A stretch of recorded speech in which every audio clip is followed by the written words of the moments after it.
Before this story truly begins, before you decide whether what you're about to hear is right or wrong, before you judge the choices that were made, I want to ask you something. Have you ever felt completely alone while sitting right next to the person you promised to spend your life with? Have you ever looked across the dinner table at someone you love and realized that the silence between you felt heavier than any argument? If stories about real emotions, uncomfortable truths, painful silence, and complicated decisions resonate with you, then pause for just a moment.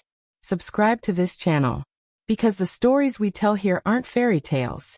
They don't promise perfect endings or easy answers. They are reflections. Sometimes they reveal parts of ourselves we would rather ignore.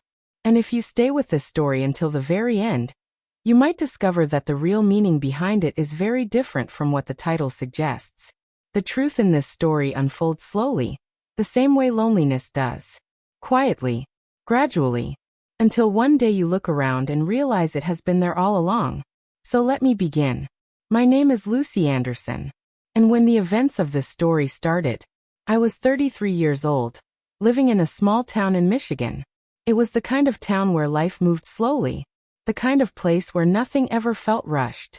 Neighbors waved to each other even if they had never spoken before. The cashier at the local grocery store knew your name, and sometimes even remembered what you usually bought. The seasons arrived exactly when they were supposed to. Spring brought the smell of fresh rain and blooming trees. Summer meant quiet afternoons and long golden sunsets. Autumn covered the streets with orange leaves. And winter wrapped everything in a peaceful silence. It was a town where life felt predictable, comfortable, safe. And on the outside, my life seemed just as peaceful. I worked as a high school guidance counselor. Every weekday morning I unlocked the door to a small office painted in soft beige tones meant to make students feel calm. Across from my desk sat teenagers dealing with the confusing storms of growing up. They talked about anxiety, heartbreak, fear of the future, identity, loneliness. Sometimes they cried. Sometimes they spoke in whispers. Sometimes they didn't know how to explain what they were feeling at all. And my job was to help them find the words. I listened carefully. I nodded. I reassured them that what they were feeling was real, and that they weren't alone. But there was something none of them knew. After the student left, after the door closed behind them, after the quiet returned to the room, I often stayed seated at my desk for several minutes, just staring at the wall, because I couldn't always follow the same advice I gave them. From the outside, my life looked stable, even enviable. I had a steady career, a warm home, and a husband I had been married to for 9 years. There were no dramatic fights, no scandals, no scenes that would make people whisper, no emotional posts on social media hinting that something was wrong. In fact, people said the same thing to me all the time. Lucy, you're so lucky. You and Mark seem so peaceful together. And they weren't wrong. Our marriage was peaceful. But peace and happiness are not always the same thing. My husband's name is Mark Anderson. Mark worked in technology. Most days he worked from home, sitting quietly in his office with a laptop and headphones. He was intelligent, reliable, responsible, the kind of person you could depend on. But Mark was also deeply reserved. He wasn't cruel. He wasn't mean. He simply lived inside his own thoughts most of the time. Mark believed that silence prevented conflict.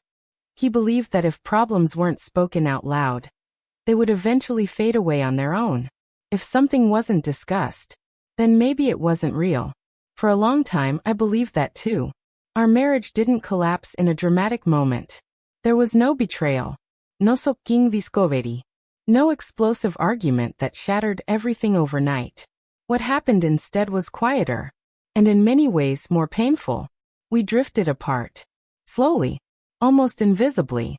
We still sat at the same dinner table every evening. We still shared the same couch while the television played quietly in the background. We still slept in the same bed. But something between us had changed.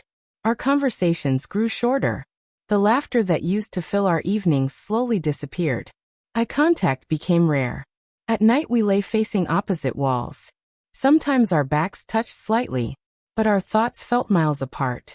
The intimacy that once existed between us had quietly vanished. All that remained was routine. And routine, when it goes on long enough without attention, can slowly suffocate love. The most difficult part wasn't the distance itself. It was realizing that I didn't know when it had begun. Loneliness doesn't arrive with a warning. It doesn't knock on the door and announce itself. Instead, it slips into your life quietly. It appears in small moments. When no one asks how your day really was. When your thoughts stay trapped inside your head.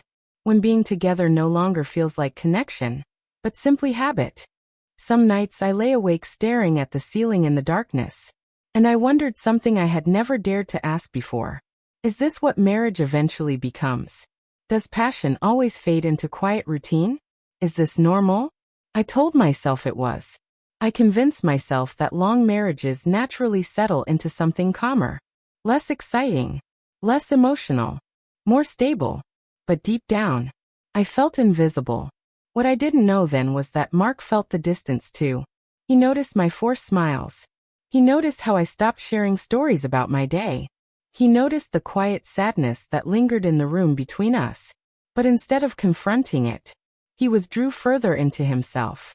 Two people standing on opposite sides of the same problem. Both aware that something was wrong. Both afraid to say it out loud. Until one ordinary evening changed everything. It was a Tuesday. Nothing about that day felt important.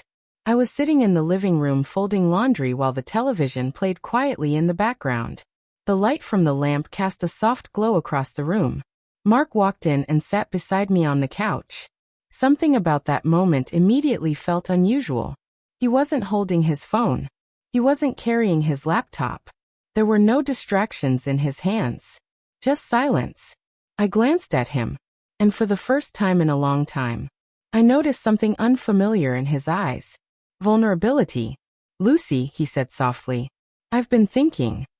My hands froze in the middle of folding a shirt. About what? I asked. He took a slow breath. About us. That single word felt heavier than I expected. About us. He looked down at his hands before continuing.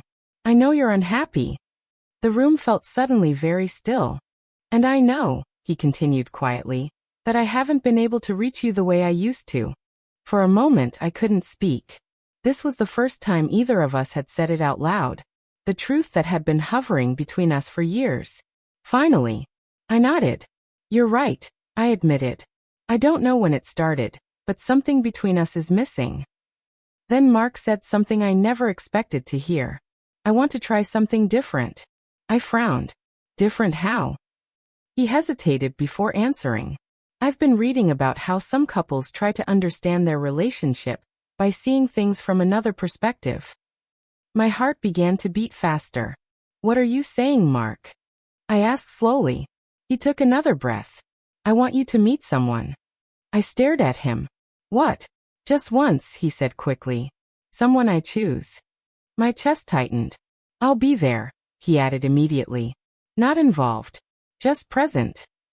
I want to understand what you're missing. At first, I laughed. Then I cried. Because the idea sounded impossible. Strange. Wrong. But beneath the anger rising inside me, there was another emotion. Something far more dangerous. Hope. Hope that maybe, finally, the silence between us would break. If this story made you reflect on love, silence, and the things we often leave unsaid, don't forget to subscribe for more real stories that reveal the truths we rarely talk about. And remember, sometimes the hardest conversations are the ones that save a relationship.